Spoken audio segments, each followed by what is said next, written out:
আসসালামু আলাইকুম। এনাদের চমৎকার ওয়েদার।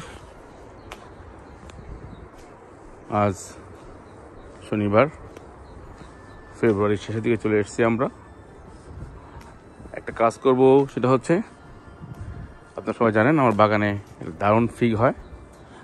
আজকে ফিগের কিছু কাটিং করব। আর ফিগের কাটিংয়ের সবচেয়ে উত্তম সময় হচ্ছে এই সময়টা, উইন্টারে গাছগুলো ডরমেট থাকে, আর এই সময় ওরা ঘুমিয়ে থাকে, আর এখানে কোনো ফল থাকে না, পাতা থাকে না, যাতে ডালগুলো নিজের মন মতো করে কেটে নেওয়া যায়, নিয়ে আপনি ঘরে নিয়ে রেখে দিতে হবে। এখানে অনেক ধরনের ডাল আছে, ভিতরে বাইরে। তো আমরা এই কাটার সময় এমনভাবে কাটবো যাতে প্রুনিংটাও হয়ে যায় গাছের। তো আমার নেইবার আছে পাশে, ওই ডালগুলো আমি কেটে ফেলবো। আমি চাই না ওনার বাগানের দিয়ে ডালগুলো যাক। তো এইটা কাটবো না, খুব উইক, এগুলো একদম কচি ডাল, এটার থেকে শিকড় হবে না। একটু হার্ডই, যেমন এইটা হার্ড আছে একটু, মানে যেটা বলতে পারেন কাঠের মতো হয়ে গেছে। ওগুলা কেটে আমরা সুন্দর করে সাইজ করে কেটে নেব। কাটার সময় একটু 45 ডিগ্রি অ্যাঙ্গেলে কাটলে ভালো হয়। সুন্দর কেচি বা নাইফ দিয়ে কাটবেন, যাতে থেতলে না যায়, আর ওটা যেন স্টারলাইজ থাকে। এই ফিগের ডালগুলো আলহামদুলিল্লাহ রেডি হয়ে গেছে।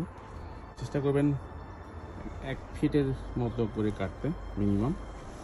আর নিচের দিকটা খুব সুন্দরভাবে একটু এইভাবে দেখেন, সাইডটা আমি একটু কেটে দিয়েছি, অল্প একটু উঠে দিয়েছি চলটাগুলো, ভিতরে ডিপলি যাবেন না। আর এই যে দেখেন, এই যে গিরাগুলো দেখতেছেন, এখান থেকে কিন্তু শিকড় বের হবে। তো এই জায়গাটা যেন থাকে।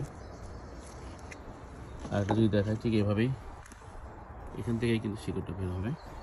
তো এটা হয়ে গেল কাটা। এখন দরকার হচ্ছে মাটি। এটা মাটির প্রস্তুতিটা বিভিন্ন রকমভাবে করা যায়, বাট আমাদের খেয়াল রাখতে হবে যাতে এখানে পানিটা থাকে, আবার পানিটা যেন ধরে যেন না রাখতে পারে। এই জন্য এমন কিছু মেটেরিয়াল দেবো যেখানে শিকড়গুলো খুব সহজেই আস্তে আস্তে স্প্রেড হতে পারবে। এই জন্য আমরা এই যে খুব সফট একটা মেটেরিয়াল কোকো কয়েকটা নিয়েছি। আর সাথে এই যে আমাদের গার্ডেনে দেখেন লেখা দেখছেন সিডিং সয়েল। এই সয়েলগুলো কিন্তু এই আমাদের গার্ডেনে ঘাসের জন্য করা হয়, এটাকে বলা হয় টপ সয়েল। একটু টপ সয়েল দিলাম দেখেন এখানটায়।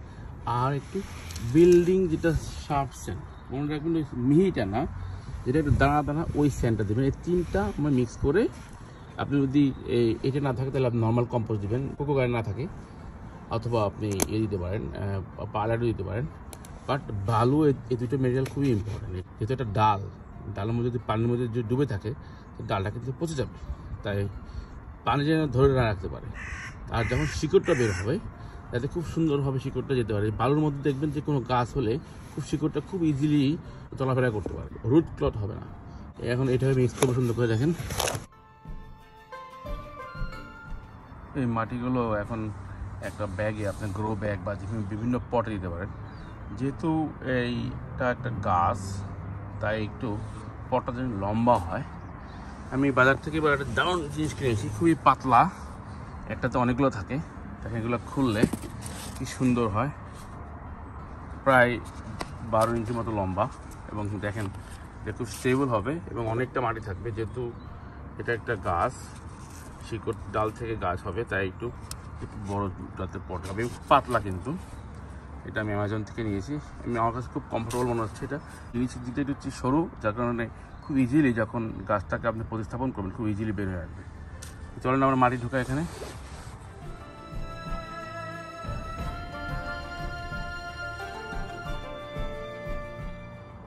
এই 4টা কোকো দিয়ে করলাম, আর বাকি 4টা আমি কম্পোস্টের সাথে বালু এবং টপ সয়েল মিশাবো। দেখি কোনটা ভালো আছে। এই তো 8টা পট রেডি হয়ে গেল। আমার দেখে পটগুলো বেশ উঁচু পট। এগুলোর উপরে, প্রত্যেকটার উপরে আমি একটু কোকো কয়ের দিয়ে দেবো, যাতে আমি কখনো বেশি পানি না দিয়ে দিই। আপনি ভালো করে জানেন কোকো কয়ের উপর লেয়ারে থাকলে যখন একদম হালকা কাঠ কালার হয়ে যাবে, তার মানে আপনার এখানে একটু পানি লাগবে। যে পানি কখন লাগবে, কিন্তু অনেক বড় পট, নিচ পর্যন্ত পানি সবসময় লাগবে যখন চারাগুলো উঠে যাবে। তো এইভাবে দিয়ে দিলাম। ডালগুলোতে যখন শিকড় বেরো হবে তখন কিন্তু পানি নিয়মিত দিতে হবে, যেহেতু বাইরে এখন সরাসরি নেওয়া যাবে না, ঘরের মধ্যে রাখতে হবে। আগে তাহলে আমরা চারাগুলো দেই। মাটি প্রস্তুত, পট প্রস্তুত। এখন ডালগুলোকে সুন্দর করে এখানে প্রতিস্থাপন করতে হবে। প্রতিস্থাপন করার আগে আপনার যদি থাকে রুটিং জেল সবচেয়ে ভালো হয়, না হলে আপনি এই গোড়াটার দিকে দেখায় আপনাদেরকে একটু রসুনের একটু কেটে ডলে দিতে পারেন, অথবা পেঁয়াজ দিতে পারেন এবং অ্যালোভেরা দিতে পারেন। এটা কাইন্ড অফ অ্যান্টিসেপ্টির মতো, যাতে কোনো ব্যাকটেরিয়া বা ভাইরাস আক্রমণ না করতে পারে। তো এইটাকে আমরা এভাবে দেখেন রুটিন জেলের সাথে একটু মিলিয়ে দিলাম। মিলে আমি এখানেও দিলাম, আমি উপরটাও দিলাম, যাতে কোনো রকমে আক্রান্ত না হতে পারে। তারপর আমরা এই যে এখানে রেডি করলাম, এখানে কিন্তু প্রি হোল করে নেব, কারণ আমরা চাই না যত এই বালুর ঘষায় ডালটা কোনো ক্ষতি হোক।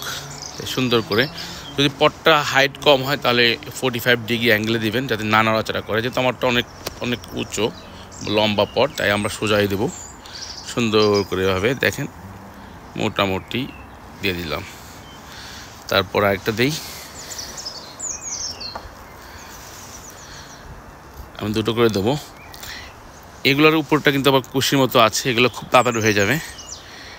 এই দেখেন, এই তো পরবর্তী থেকে আমি এগুলো সেপারেট করে দেবো ইনশাআল্লাহ।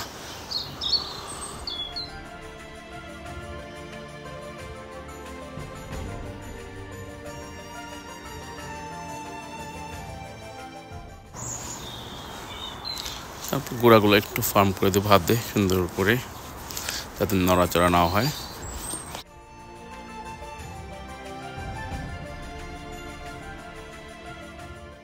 এখন যে জিনিসটা ইম্পর্টেন্ট, পানি।